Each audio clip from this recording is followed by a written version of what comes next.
Hello, everyone, and welcome to our webinar. My name is Tobias Eigen, and I'm Community Builder for the Global Legal Empowerment Network. It's Tuesday, November 29th, and today we've come together to hear about how to use video to advance justice from our colleagues at Witness. Kelly Matheson will be presenting, and Lawrence Wolkamp and Lizzie Oshia will field your questions together with my network team colleagues Ashley Van Wees and Michael Otto. So because many of you are not already members of the Global Legal Empowerment Network and may be learning about us for the first time, I wanted to say a few words. The network is a growing community of more than 800 organizations and 3,000 individuals from around the world who are working to advance justice in land rights, citizenship rights, right to health, education, and many other sectors where injustice unfortunately continues to persist. Through the network, these practitioners from all regions and disciplines are able to come together to collaborate and learn from each other. We share ideas, our challenges, best practices, things that have worked well for us, and resources that we've developed through the course of our work. The main way that we connect is through an online discussion platform. Here we discuss problems and share ideas, solutions, and opportunities. We learn from each other through webinars like this one and in face-to-face learning exchanges, leadership courses, and other events. The network also has an online library, resource library, which today has more than 1,000 free legal empowerment resources. Last but not least, we also engage in advocacy. We work together to campaign on issues that affect us all globally and nationally. Membership in the network is free and open to all. You just have to complete a sign-up form on our website and you're in. Now, that takes us to our featured presentation. Witness is an international human rights organization that uses video to change human rights practice, policy, and law. Kelly is a senior attorney and program manager heading up Witness's Video as Evidence program. Kelly, over to you. Great, thanks so much, and thank you everyone for joining us today. Tobias, could you go to the third slide from the field? I want to actually start us off with a pop quiz, which I'm hoping will work over a webinar. What we're going to do is we're going to actually show a 30-second video. It doesn't have any sound, and as we watch it, I want you to think about which country this has been filmed in and what actually happened. And then, Tobias, I can't see what comes up in the question box, but if you guys could write which country you think it's filmed in and what happened in the question box, then we'll see who got the answers right. Does that sound good? So let's play the video. Hopefully all of you can see this, but for those of you, if the internet connection is bad, what we're seeing is rubble. We're seeing bricks. I have a friend, Vincent, who works for the War Crimes Unit, and he feels that, oh, we can identify this just by the bricks. Is it already done? I think it's already done. It's already done. Actually, well, it should continue. Yeah, so it should be playing. So then you can see the trees in the background and you can see the hillside. That should give you clues to possibly where it's at. You can see some of the architecture, and eventually, if it will continue to play, you'll be able to see a vehicle. All of those things will give you clues as to where this possibly might be. So if you guys could go ahead and take a guess. There's only 200 some odd countries in the world. Just take a guess as to where it might be and what happened. I'll give people a few seconds to do that. And Tobias, when you see answers pop up, can you tell me what they are?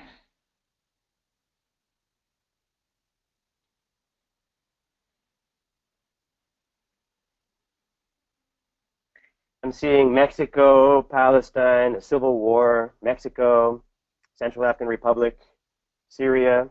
Great. I'll just stop there.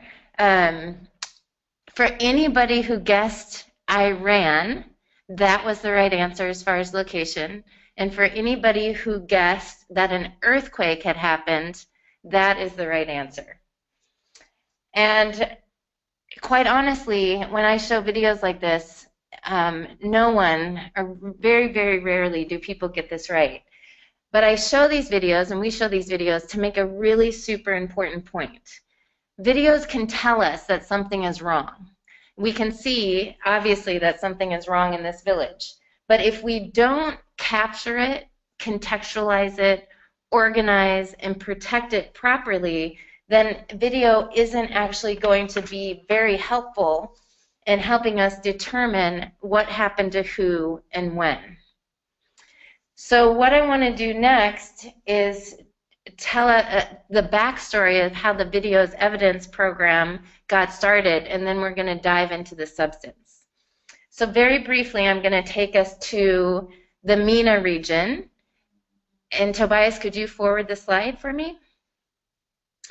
And start there. So basically, back in 2011, we were working with activists throughout the MENA region, and they were documenting using video to try and show the world what was happening throughout the region, all the human rights violations that were taking place. But especially in places like Syria, the world was completely burying its head and not paying any attention and not taking any action.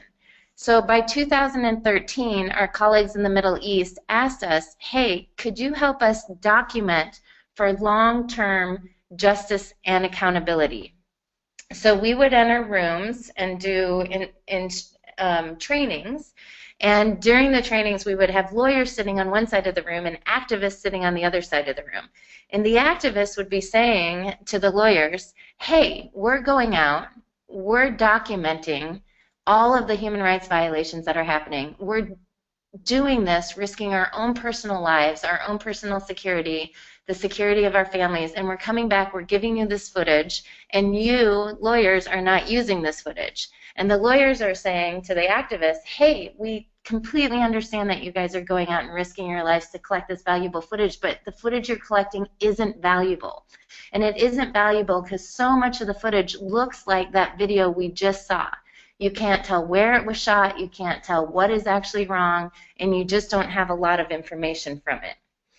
So what was happening at the same exact time is the International Criminal Court was saying out loud, we are really highly dependent on people on the ground. So basically everybody on this webinar, the International Criminal Court needs everybody to start collecting information about human rights violations, whether it's video or whether it's physical evidence or witness testimonies, because courts like the International Criminal Court, they don't come in until years or even months after a crime has been committed. And at that point, the evidence is deteriorated or gone.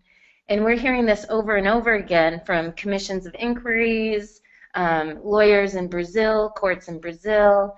Even last week I was in Geneva, and the head of the Committee Against Torture basically said, we really need people on the ground to be doing this documentation so that we can eventually hold perpetrators accountable for crimes they've committed, or in other cases, free people who have been falsely accused. So what we started doing, Tobias, could you forward this slide for me? Is we started drafting guidance to help NGOs on the ground and activists on the ground, journalists on the ground, so that the video that people do in fact risk their lives to collect has legal evidentiary value, so that it's basically trial ready. And so what we're going to do today is we're going to take a peek inside that guide and our goals, which are on the next slide. The goals for today are to basically consider how video can support justice and accountability, and how to turn video information into video documentation and evidence, and then we're going to go ahead and learn more. So the next thing we're going to do is we're going to jump to how to turn video information into video documentation. Can we go to the next slide? Great. Okay, so actually, can we go one more forward? Thank you. So it doesn't matter where you live around the world, there's different words for it in different jurisdictions, but basically, in order for video to become trial ready, for it to be usable in a court of law, it has to be two things. One, it has to be reliable, and two, it has to be relevant.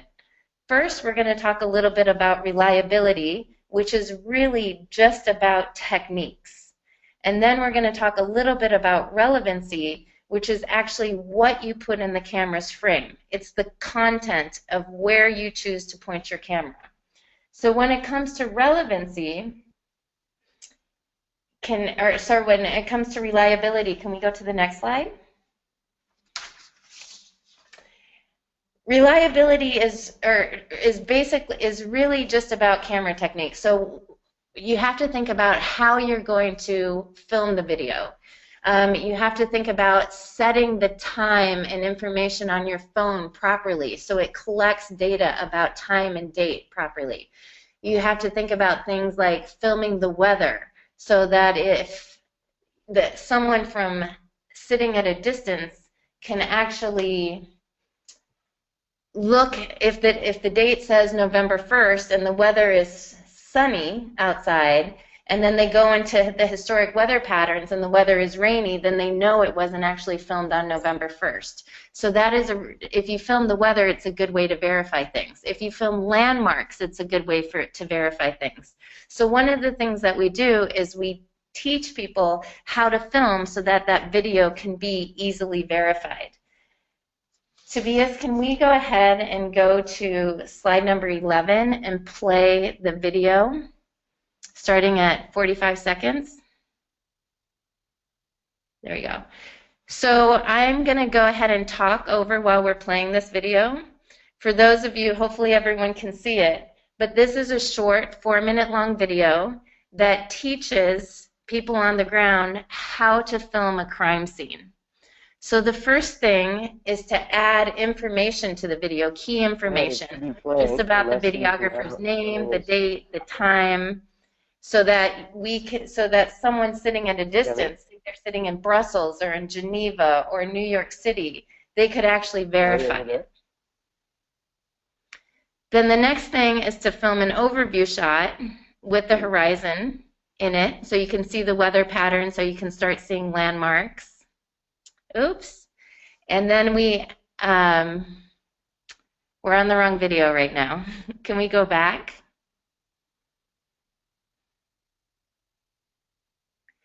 So apologies, guys. I'm unable to mute the video and unmute you. So let me just try that again. I did it wrong a moment ago. So I'll go back to 45. What was it? 45? Well, no, we're on the wrong video, so we have to go back a slide.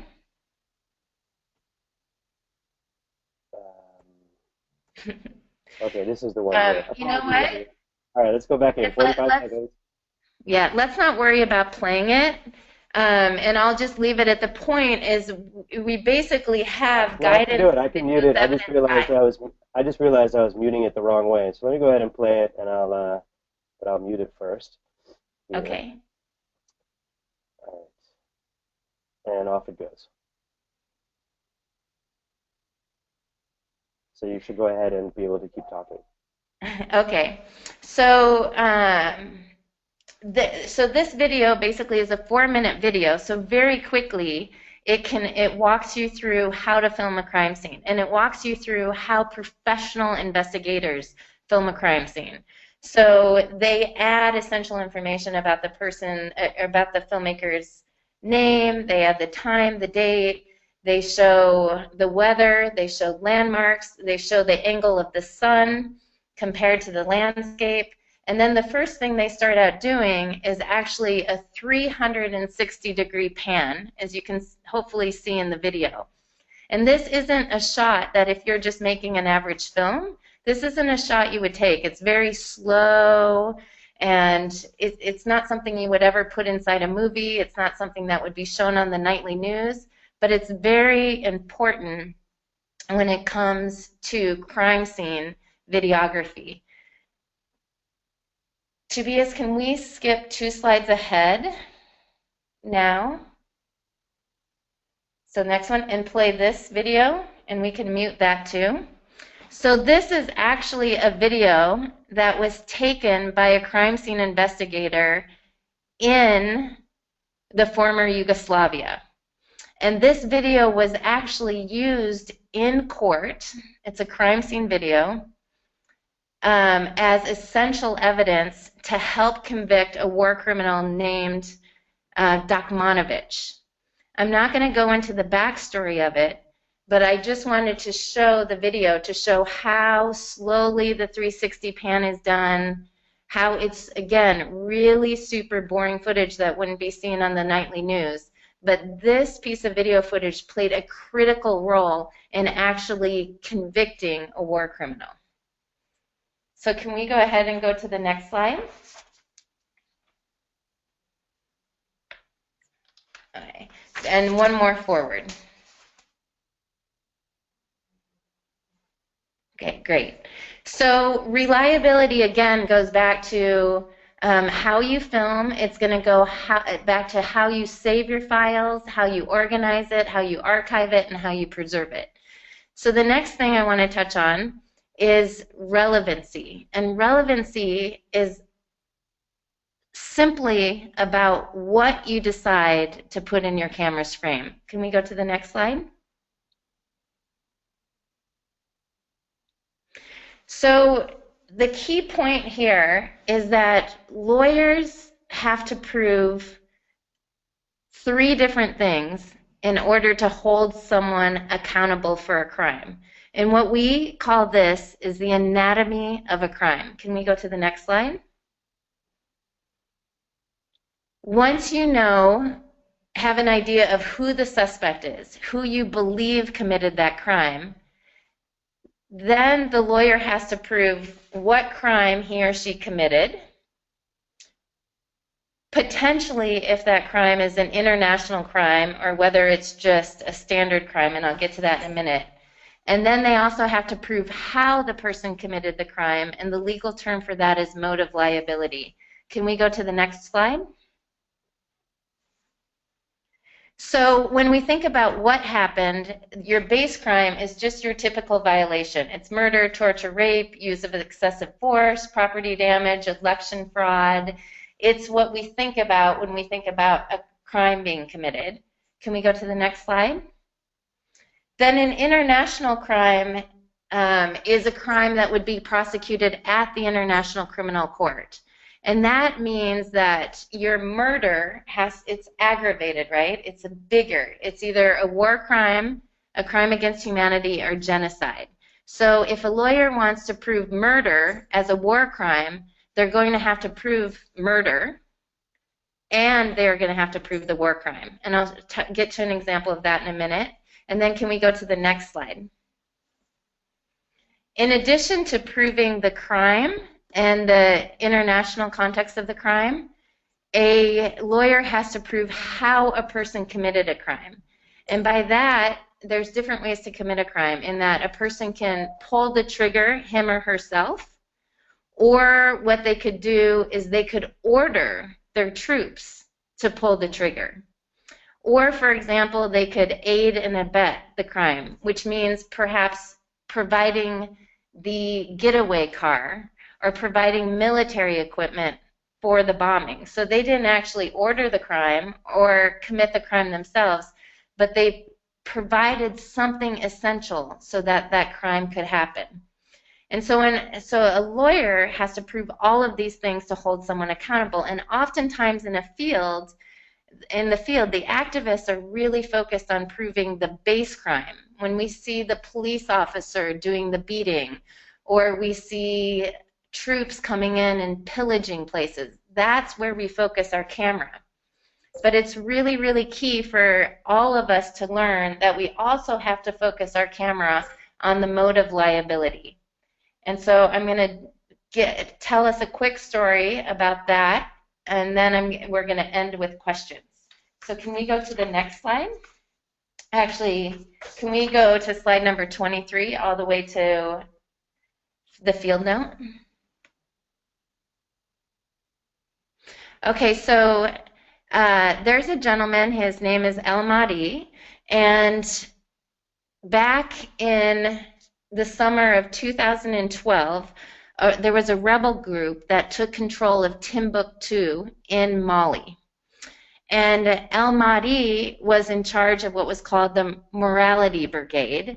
And this brigade was set up to uphold virtue and prevent vice.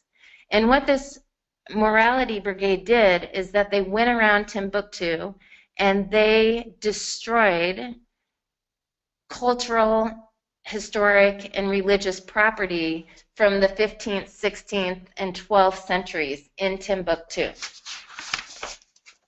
In January of 2013, the International Criminal Court came in and started an investigation 6 months later. And they collected video from a variety of media outlets, from a variety of journalists that helped prove that Al-Mahdi was ahead of this brigade, that he participated in these crimes, and that he actually knew exactly what he was doing. So I want to go to the next slide.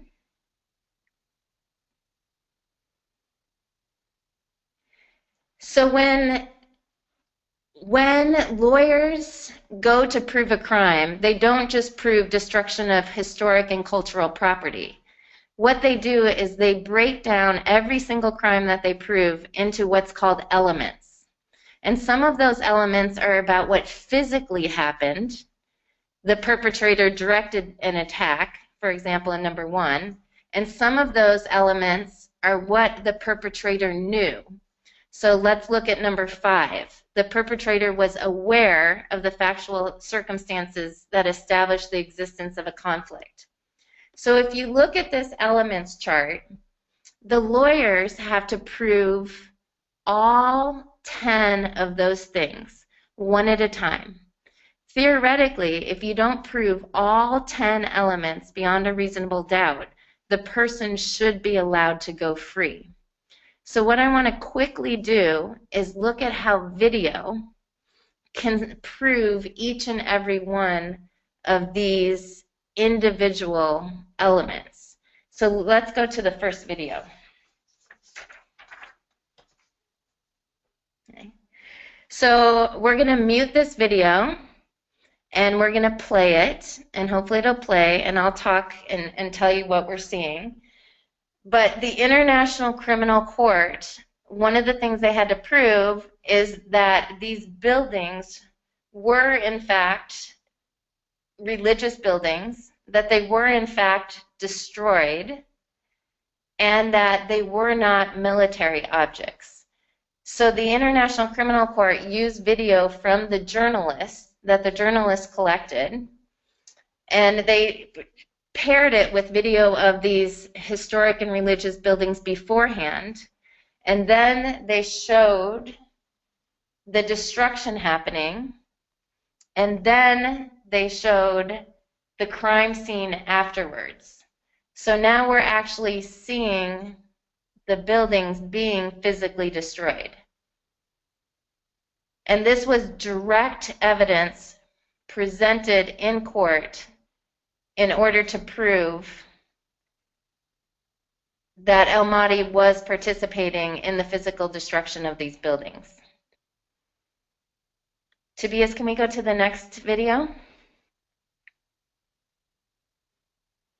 So another thing that the lawyers had to prove is that Al-Mahdi knew that these buildings were historic and cultural objects. And sometimes it's really, really, really hard to use video to show what people were thinking. But in this case, Al-Mahdi went on camera with the journalists, and he said out loud that he knew that these buildings were significant cultural sites. There are several quotes, but for example, he said that about one of the mosques, quote, "It's probably the oldest mosque here in town and is considered a heritage site, a World Heritage Site." So the prosecutors at the International Criminal Court played video clip after video clip after video clip showing Al-Mahdi admitting that he knew that these were cultural and religious sites, and that he intended to destroy them. Can we go ahead and go to the next clip?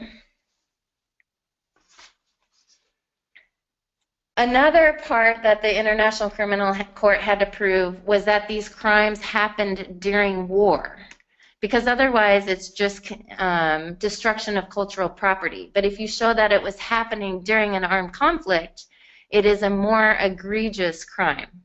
So they used video clips of military uniforms, of weapons, of flags, of a bank building that was turned into a military station. There's the bank building. And they showed all of this along with Namati speaking about how he knew that the troops had taken over this town to prove that Namati had committed these crimes in the context of war. And can we go then to the next slide? So I think this is a little bit hard to, hopefully it's okay. Hopefully everyone understands and I can answer questions, because it's a little hard to explain in this format. But the take-home point here is that the prosecutor at the International Criminal Court used video to help him prove each and every single element of the crime. And so when you're thinking about filming, a very key thing to do is work with a lawyer, write down the elements of the crime, and figure out which shots, what you can put in your frame to help the lawyer prove those elements of a crime beyond a reasonable doubt. If you do that, it's going to ensure that you don't waste your time going out and filming.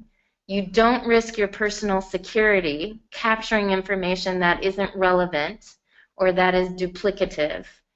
And it's going to make your time that you spend in the field and any money you spend in the field much more efficient, and make it a lot easier for a lawyer to successfully prosecute someone in court. Can we go to the next slide?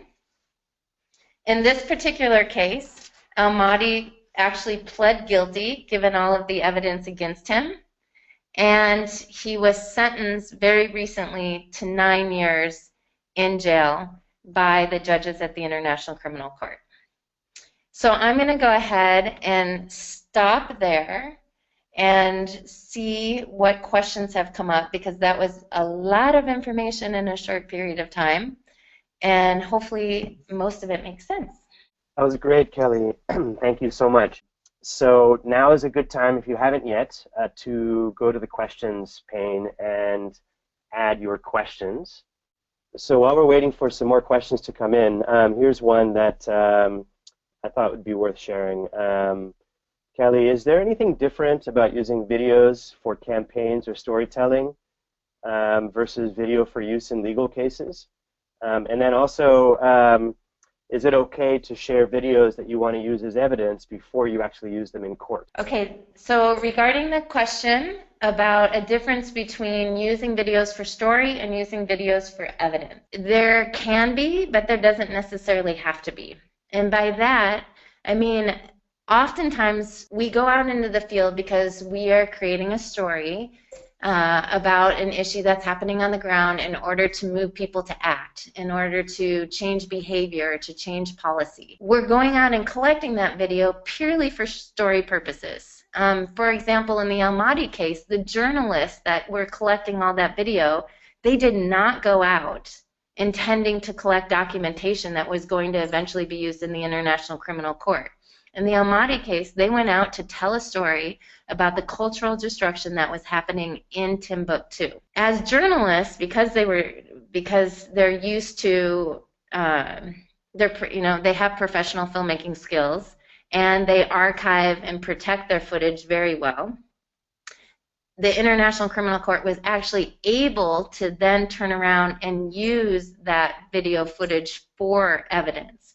So that was actually an ideal scenario, right?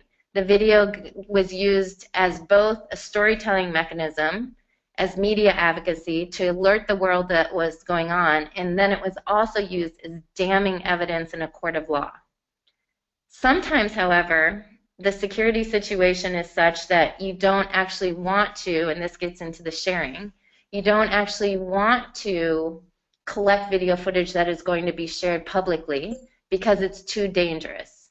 But you do want to collect it for long-term justice and accountability. So you go out, you collect it, ideally to a trial-ready standard, you save it, and then you share it when it makes most strategic sense. And the key lesson that we teach about sharing is that if you do have really, really damning footage, really important footage, that you press the pause button and you think, what should I do with this? Should I share it publicly because it's important that this gets out right away? Should I hold on to it and wait a little while until I share it because it would potentially threaten someone's security or even your own security? A classic example of that is on the police violence front. I don't know how many of you will remember, but in South Carolina, a police officer shot a man in the back. His name was Walter Scott. And the police officer shot him in the back 8 times as the man was running away at full speed from him. The filmmaker, his name was Phelan Santana, he actually went to the police station to turn over that footage. And he got a sinking feeling in his stomach, like the police weren't going to do the right thing. So he actually turned around and walked away and did not hand that footage over to the police.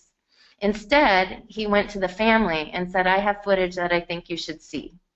The family gave it to their lawyer, and then the lawyer basically said, you know what, we're not going to release this footage unless the police come out with an official statement denying what happened. And that's precisely what happened. The police lied about what had gone down.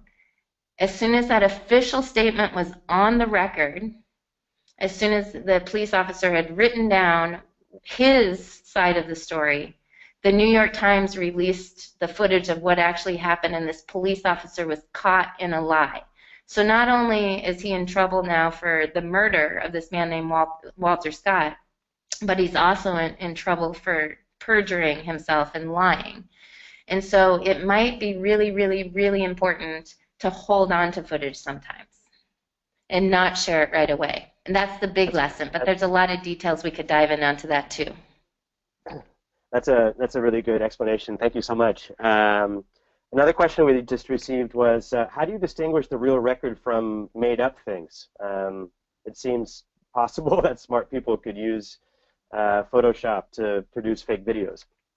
Yeah, that's such a really good and important question. When it comes to videos, there's a tremendous amount of troubles in verifying videos. There's 3 main problems. 1, that the video is faked, completely reenacted. 2, the video is miscontextualized, meaning that you post it and it's actually from Mexico in 2011, but someone says this is from Syria in 2013. So it's actually real video, but it has false information posted with it. And then there's another problem of video that is real video. It hasn't been manipulated in any way, shape, or form, but it just doesn't have enough information. Like that very first video we saw. You see it and you have absolutely no idea what it is. So if there's a video, let's say you find it on YouTube and you think that this could be really helpful to support your work. If the video hasn't been shot properly, hasn't been contextualized properly, hasn't been archived properly, you as an advocate could spend 5 days, 5 weeks, possibly 5 years trying to verify that piece of video footage. And sometimes you just can't verify it at all, and you can't use it. But there are a bunch of techniques out there. The really great groups to work with are Bellingcat. They have a lot of case studies. Storyful has a lot of case studies on how someone who just unearths a piece of video on YouTube that they think is important to their work can actually use a bunch of different tools to verify it. Tools such as Google reverse image search, or historical weather data, or Google Earth, things like that. And I can direct people to a bunch of case studies on that if people like. Now, Kelly, that kind of leads to another question. I guess maybe you partially answered it as somebody asked. Can video from anyone be used as evidence? I guess you've kind of answered that question, right? It can be if you're able to use these tools to verify the source. Exactly. Of the video. Yep. As long as the video can be verified, then video can be used whether it comes from a CCC TV camera, from a dash cam, from a journalist, or from a citizen on the ground. Awesome. And different courts have different standards. And then there's a question here from Ted. Is continuous video better than multiple short videos? Absolutely. Because a continuous video, there's two reasons. A video that's edited, short clip after short clip after short clip, each one of those individual clips has to be verified, and that takes a lot more time. And then if there's gaps in the footage, the other side can say, hey, but we don't know what happened when the camera was turned off. And then they can fix their story so that it fits. So when the camera was turned off, they can make up something that happened, for lack of a better way of saying it. So it's much better if it's continuous. Okay, up next, Abdullah Tami asks, what does the videographer do to ensure their personal safety and security? Oh my gosh. It depends, the big answer is it depends. It depends on it depends on the situation. It depends on the country. It depends on the amount of freedom of speech and expression that someone has. So the key is to put together a security plan based on time, date, and location of where you're at in your situation, to stick with that security plan, to be sure that that security plan doesn't just protect you as the filmer, but protects the people who are being filmed as well as the community, to ideally work with someone who specializes in that. So for example, in Brazil, we work with Article 19 because they specialize in protection.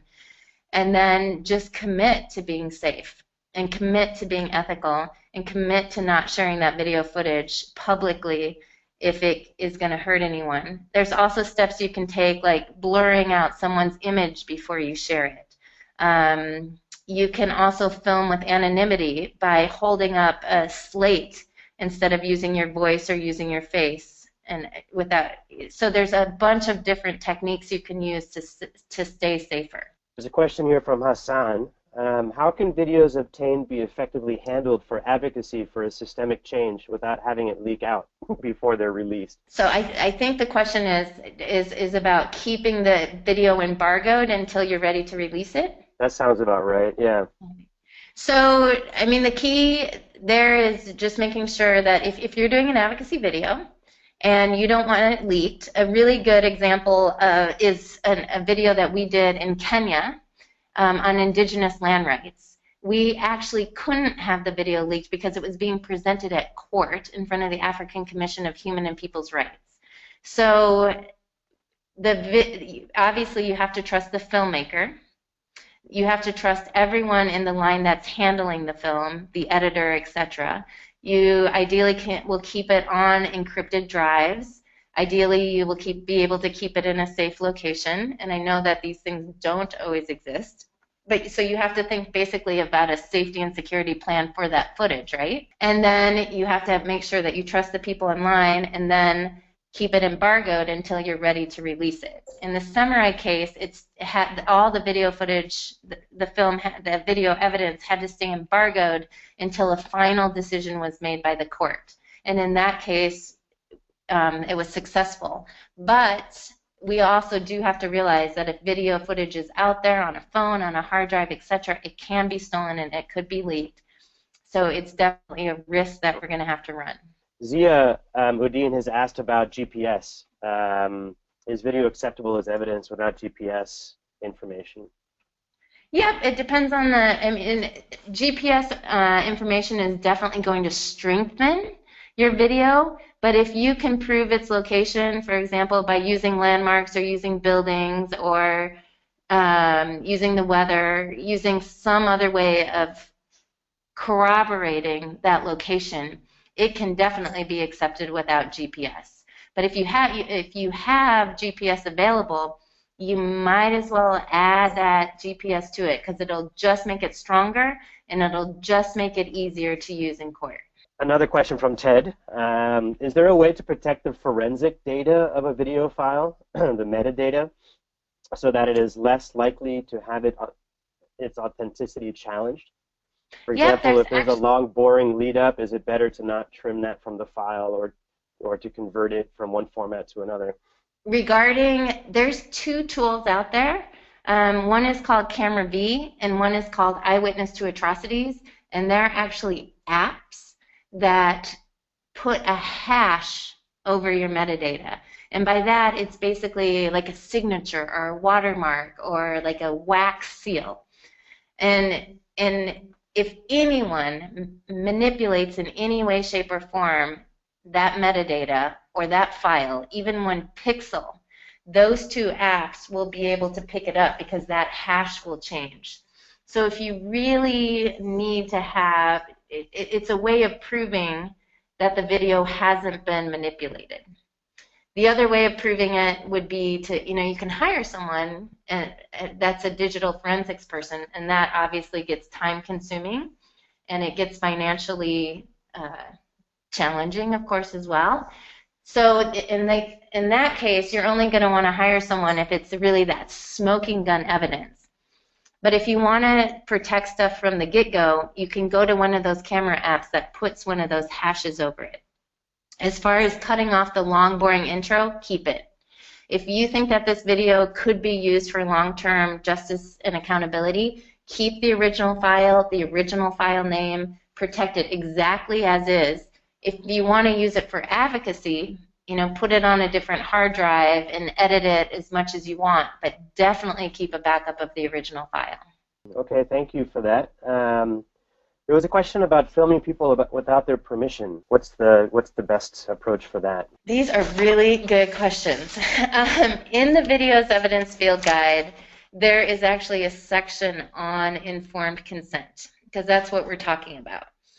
And the best practice and the guidance in basically the entire human rights field is don't film people if you don't have their full informed consent. The reality is that we often know that that's not possible in the situations where many of us work, because either bullets are flying, or you're on the run, or the situation is insecure. So there are many, many, many reasons why you might capture people on camera and not have their informed consent. In the Videos Evidence Guide, there is actually a checklist, and it gives ideas of when you can't secure informed consent, when it's just not possible to do that. Here's some things you should think about. So I would recommend to everyone going into the Videos Evidence Field Guide, going into the interviewing section, reading the section on informed consent, and possibly the checklist is also in a mini guide form. It's in basically a postcard that you can take to the field. And those are the things you should think about in deciding whether to press record when you don't have informed consent or not. And then there's a section in the Videos Evidence Field Guide on ethical curation. So then the second question is, well, now you have this footage, should I or should I not share it? And that entire section is about determining whether or not video footage should or could be shared when you don't have fully informed consent. So that's the very short answer, but we could literally talk about that for a week. So we had another kind of technical question from Emmanuel. It's kind of two maybe related questions. The first is, in situations where video is not possible, can audio files be regarded as sufficient? It's kind of part one. And then part two is, are video simulations okay as well to adduce evidence, a term that I'm not really familiar with, and so that you can kind of exactly mix and match the data and create your own crime scene or your own presentation of what happened. when there are gaps in the video evidence? First I hope question that makes regarding sense. audio. No, no, that's a really good question too. Audio, absolutely, it can be enough. Like, look back on the Rwandan genocide case, where the radio broadcasters were basically inciting genocide, and audio clip after audio clip after audio clip after audio clip was used in that court case to convict two of the members of the radio station in Rwanda of incitement to genocide. In the Almaty case that we talked about a little bit, they actually used video broadcasts captured by journalists, and they also used radio broadcasts. Also, audio, even when you're filming, if you can hear the shelling, sometimes people who are experts can hear what type of guns, so to speak, are being fired, or what types of tanks are being used in the background. So audio is essential. And if you just have audio, it potentially could be as damning as video, depending upon the situation. Regarding simulations, there are actually companies, I know in the United States and I'm sure throughout the world, that specialize in courtroom presentation. So even if it's not, video evidence, video that wasn't captured in the field, they will actually create a simulation of this is what we believe happened. This is a model of what the crime scene looks like. And these simulations can be really, really, really important for judges who are far removed from the scene to understand exactly what's happening. Let's think about in Latin America or in Africa where there's a lot of environmental destruction. If you can use a simulation to show, for example, an oil spill and how it ended up blowing up and then flowing throughout the sea and then injured all of the mangrove forests and then in turn damming a whole, then in turn affecting a whole entire community. You can't necessarily show that with a video. You could show bits and pieces of it, but you could use a simulation and then you could incorporate real video from the ground to make a really compelling story so that judge could really understand what's happening on the ground and really understand what's happening to these communities. It's used all the time in courtrooms throughout the world. Generally, you have to pay a lot to get these companies to do it. And to my knowledge, there is no NGO, there's no NGO that's supporting folks like us on this call to actually do those simulations. So if anyone would like to start up that NGO, I think it'd be a great idea. Great. Well, thank you. I think with that, I think we are just about reaching the end of the formal part of our webinar. Thank you so much. As I said at the start, the Global Legal Empowerment Network is open to all and membership is free. Please log in as soon as you can so we can also start learning from you and introduce you to our community and keep the conversation going there. The link to log in is namati.org, namati.org. So once again, thank you all for joining us for this webinar.